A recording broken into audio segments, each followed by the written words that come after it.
السلام علیکم ورحمۃ اللہ وبرکاتہ۔ اعوذ باللہ من الشیطان الرجیم، بسم اللہ الرحمن الرحیم۔ فمن اظلم ممن كذب على الله وكذب بالصدق إذ جاءه أليس في جهنم مثوى للكافرين صدق اللہ العظیم۔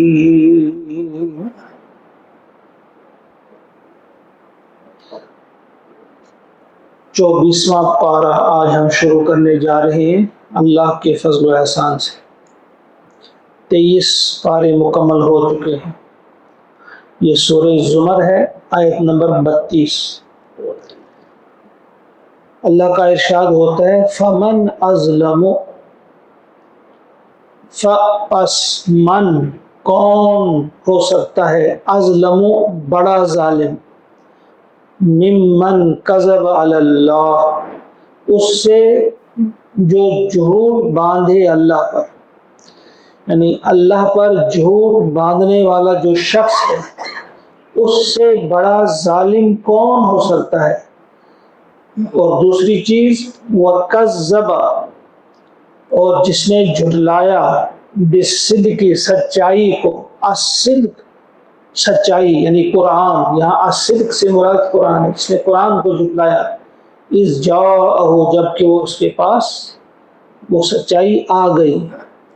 الیس فی جہنم مثوی للکافرین، کیا لیسا نہیں ہے فی جہنم جہنم میں، مثون ٹھکانہ، للکافرین کافروں کے لیے، کیا ایسے کافروں کے لیے جہنم میں کوئی جگہ نہیں، جہنم میں ٹھکانہ نہیں؟ ذرا اس ٹھیک طرح سے اس آیت کریمہ پہ غور کریں کہ اپنی جانوں پہ جو ظلم کرنے والے ہیں، دوسروں پہ نہیں ہے، اپنی جانوں پہ ظلم کرنے والے جو ہیں ان میں سب سے بڑا ظالم کون؟ سب سے بڑا ظالم وہ ہے جو اللہ پر جھوٹ باندھے۔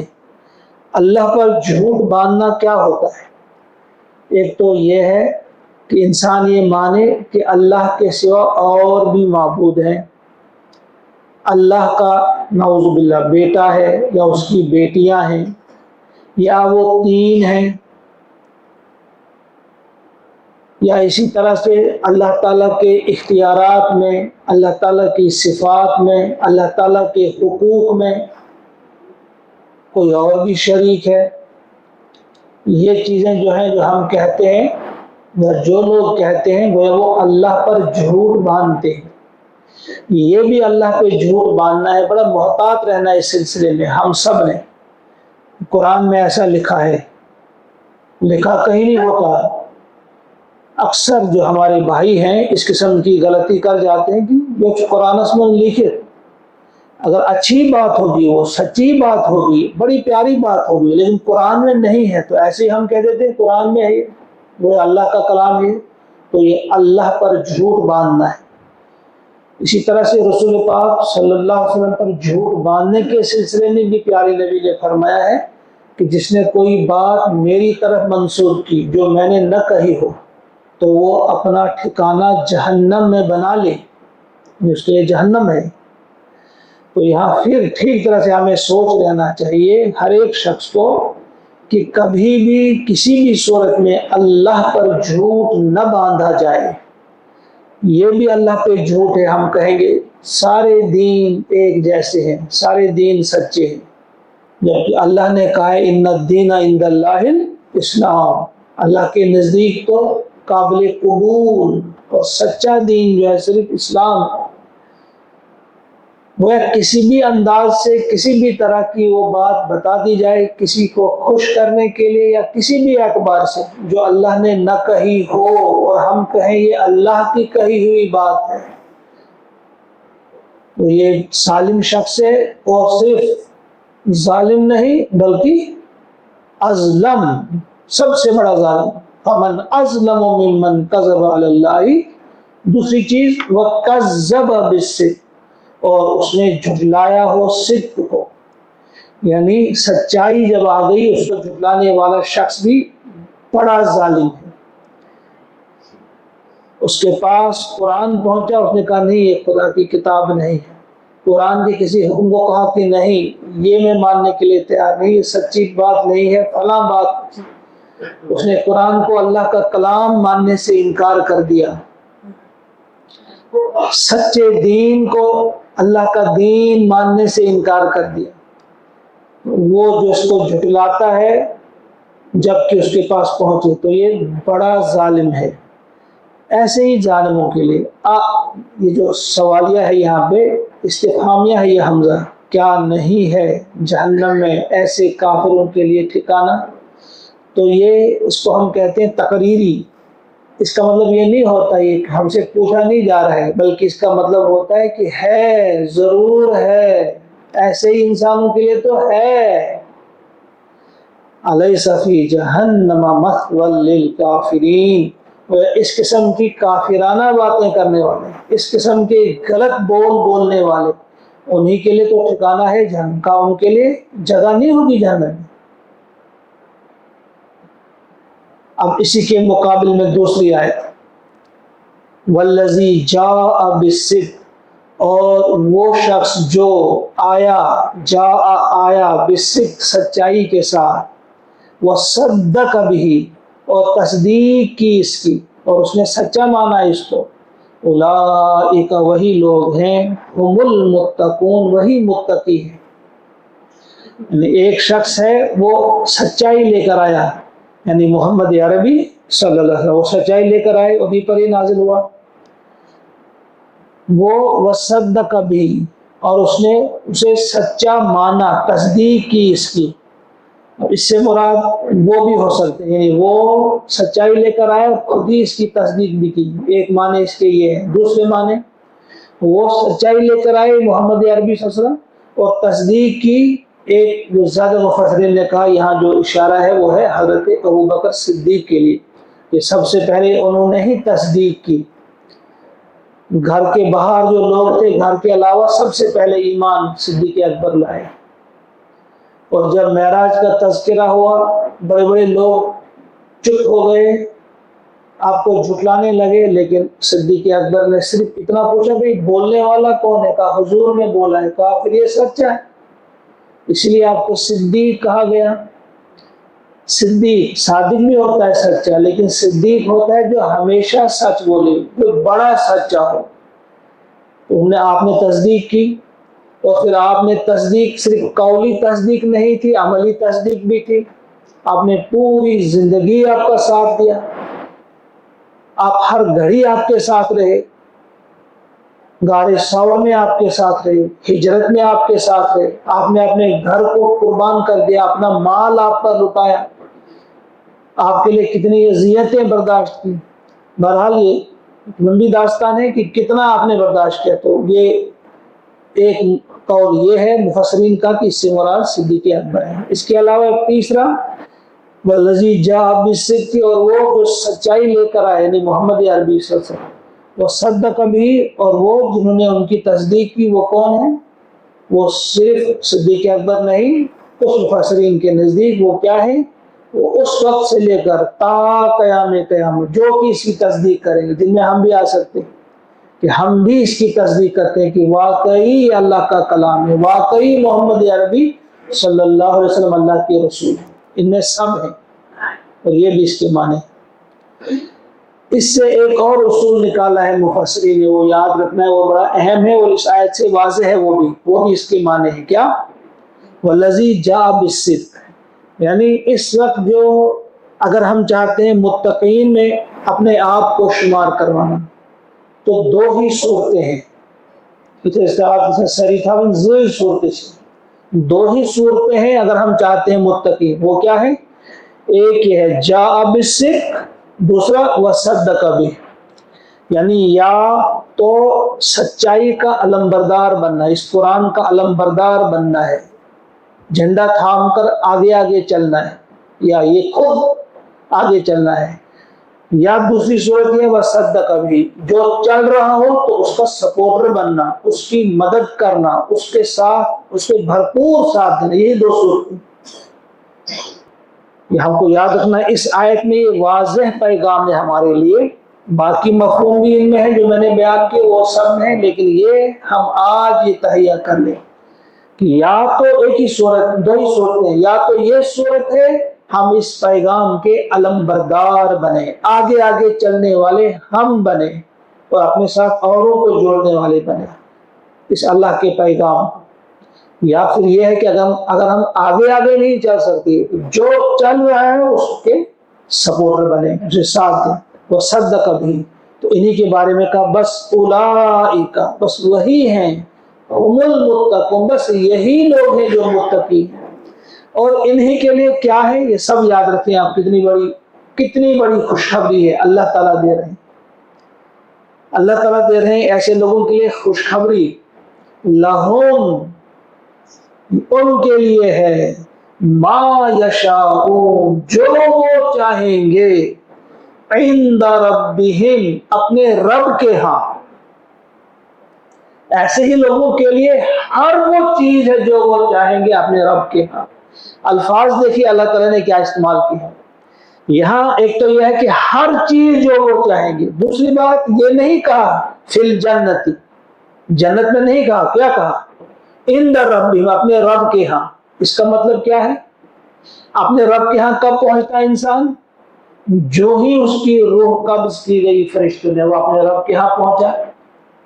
اس وقت سے لے کر جنت میں داخل ہونے تک کا جو بیچ والا وقفہ ہے، بڑا طویل وقفہ ہے یہ، وہاں بھی وہ جو چاہیں گے انہیں ملے گا، صرف جنت کی بات نہیں۔ کیا چاہے گا یہاں انسان؟ جو ہی موت واقع ہو جاتی ہے پھر کیا چاہتا ہے انسان؟ کہ اب قبر کی سختی سے یہ بچ جائے، یہ تو چاہے گا، گویا اس کے لیے وہ ہے، اللہ تعالیٰ اسے بچائے گا قبر کی سختی سے۔ یہ چاہے گا کہ قیامت کی سختی سے بچے، قیامت کی گھڑی بڑی خوفناک ہے، کتنی خوفناک ہے آپ بار بار آپ پڑھتے ہیں، اس قیامت کی سختی سے چاہے گا بچنا، بچ جائے گا۔ برزخ کی سختیوں سے بچنا چاہے گا لازماً ایک شخص، تو وہ بھی بچا لے گا اللہ تعالیٰ اسے۔ جس وقت میدان حشر قائم ہوگا، وہاں کی سختیاں تو 50,000 سال کا وہ دن، وہاں کی سختیاں کیسی ہیں، تو اس سختی سے وہ بچنا چاہے گا، بچ جائے گا۔ یہ چاہے گا میدان حشر کی رسوائیوں سے بچنا، کیونکہ وہاں جس کو رسوا کیا گیا اس رسوائی سے بڑی کچھ رسوائی نہیں ہو سکتی۔ وہاں چاہے گا کہ میری ان خطاؤں کو، میرے ان گناہوں کو، میری ان بے حیائی اور بے شرمی کی باتوں کو جو میں نے زندگی میں کب کی ہیں، کہاں کی ہیں، وہ چاہے گا ان پر پردہ پڑے، تو اللہ تعالیٰ وہ بھی بچائے گا اسے۔ اور پھر عند المیزان جو یہ چاہے گا، پل صراط پہ گزرتے ہوئے جو یہ چاہے گا، نام اعمال دینے کے وقت جو یہ چاہے گا کس طرح سے مجھے ملے، گویا ہر جگہ جو یہ چاہے گا اللہ تعالیٰ سے عطا کرے گا، مگر کام کیا کرنا ہے؟ دو ہی آپشن ہے، یا تو حق کا علم بردار، اس صدق کا، صدق سے قرآن مراد ہے، اس قرآن کا علم بردار بننا ہے، قرآن کے پیغام کو عام کرنے والا بننا ہے، آگے آگے چلنا ہے۔ یا اگر ہم آگے چلنے والے نہیں بن سکتے تو جو چل رہے ہیں ان کا سپورٹ بننا ہے، دامے، درمے، قدمے، سہنے، ہر اعتبار سے ان کی سپورٹ کرنا ہے۔ جہاں بات کی ضرورت ہو بات کی جائے، جہاں پیسے کی ضرورت ہو پیسہ دیا جائے، جہاں کھڑا رہنے کی ضرورت ہو وہاں کھڑا رہا جائے۔ لہم ما یشاءون عند ربہم ذالک جزاء المحسنین، اور یہ ہے جزا محسنین کے لیے، یہی جزا ہے محسنین کے لیے۔ وہ محسن بننا ہے اور انہی لوگوں کو محسن کہیں گے، اس لیے کہا کہ یہ جزا ہے محسنین کے لیے، اور محسن کون ہے؟ یہی جاء بالصدق وصدق به۔ اس کے علاوہ بھی ہم کہیں گے محسن کی جو تعریف کی گئی ہے، محسن تو ایک بننا ہے اللہ کے لیے۔ اللہ کے لیے محسن کیا ہے؟ کہ عبادت جب کی جائے اللہ کی تو ایسے گویا آپ اللہ کو دیکھ رہے ہیں،